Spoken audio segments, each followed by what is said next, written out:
So, a bunch of people have been getting their tax refunds back lately in the mail, and if you filed online, I'm sure you got them back a lot quicker. But now that you're getting these tax refunds, what should you do with them? Right? You might have a good chunk of change, and you're not really sure where you want to put it. Well, last year the IRS sent out more than $355 billion in tax refunds. Right? The average refund clocking in at about $2,800. Now, with that kind of money burning a hole in your pocket, you go buy a new phone, a watch, something nice, maybe a vacation, some new clothes. I mean, maybe that's how some people spend their tax refund, but is it how you should spend it? I mean, it might surprise you to learn that over half of Americans said that they plan to put part of their tax refunds into savings. According to a survey by the National Retail Foundation, that's a way more responsible option than spending it all on some online shopping spree, right? But while we're all for saving your refund for a rainy day, you shouldn't start building a fully funded emergency fund if you have any debt.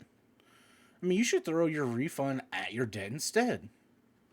About a third of people from that National Retail Foundation survey plan to use at least part of their tax refund to pay off debt. Now, if you look at some of the numbers, you might find out that what would happen if you got gazelle intense and used your entire refund to pay down your debt? Different story. You might be surprised by how much you could actually save in interest and payments with just doing that one simple thing. So, let's talk about crushing debt faster with your tax refund. So, one of the first things we want to talk about is student loan debt. Oh, everyone hates this, right? The average student loan balance is like $40,000. So, let's say your balance is about $40,000. 6% interest rate. 10-year loan. Monthly payment of around $440, $450. You'll shell out about $52,000 to $54,000 in principal and interest. But let's say you put that $2,800 tax refund towards your student loan. Well, if you use a student loan payoff calculator, you'll see you can pay off your loan a year earlier and save another $2,200 in interest. Now, let's take it a little further. Getting a $2,800 tax refund doesn't mean you hit the jackpot. It's just simply the government returning your money that you overpaid to them. Right? Money you could have been using all year long to pay extra on your debt. Your goal should be to have a tax refund as close to zero as possible so you'll have more money in your paycheck. Don't wait until next year to get your money back. You really should be working with a tax advisor like in the payroll department to adjust your withholding today so you can bring home and then maybe an extra $100, $200 a month starting with your next paycheck. Then you can use that extra $200 or so to pay extra each month on the remaining balance of your student loan debt. Now, if you were to use that method, you'll pay your loan off in a little over 5 years instead of 10. And you'll save an additional almost $5,000 in interest. Right? Now, that's how you put a tax refund to work, right? But there's some other scenarios that can work for, different kinds of debts. So let's look at credit cards. Households with debt currently owe an average of more than about $15,000 in credit card debt. Oof. If you paid only the minimum payment of 3% of the balance and with a 15% interest rate, it's going to take you almost 20 years to pay that off. But if you chuck that $2,800 tax refund at the balance when you get your refund and add $230 to your monthly payment after adjusting your withholding, you'll knock that sucker out in just a few years and save yourself thousands of dollars in interest.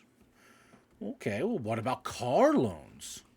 Well, the latest research shows that the average used car loan is almost $26,000 at around an 8% interest rate. Most people finance their cars for about 5 years, although the average term is creeping closer to 6.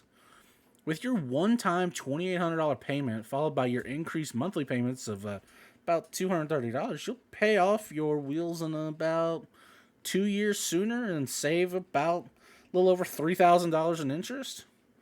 Okay. What about your home loan? That's a big one, right? Well, as home prices continue to rise around the country, the average mortgage balance has jumped to over $208,000. Let's assume you have a 15-year mortgage and a 5% interest rate. All right, if you use a mortgage payoff calculator, you could see that with your tax refund and that increased monthly payment of about $230, right? You'll pay off your home nearly 3 years earlier and save more than $16,000 in interest. Now, that's a lot of money. So, of course, there's always the last one that we always need to talk about, your retirement. You could roll that money, right, into retirement. So as long as you have about $1,000 in the starter emergency fund, you could use your tax refund to pay down your debt, right? That's really what you should do. But if you're out of debt and you've already got that like 3 or 6 months of expenses saved, I mean, put it in your retirement account, right? With an initial investment of that $2,800 tax refund, followed by that same $230 monthly contribution you gained after you adjust your withholdings, you could add nearly $720,000 to your nest egg over the next 25, 30 years. That's just $82,800 of contributions, but more than $634,000 of growth.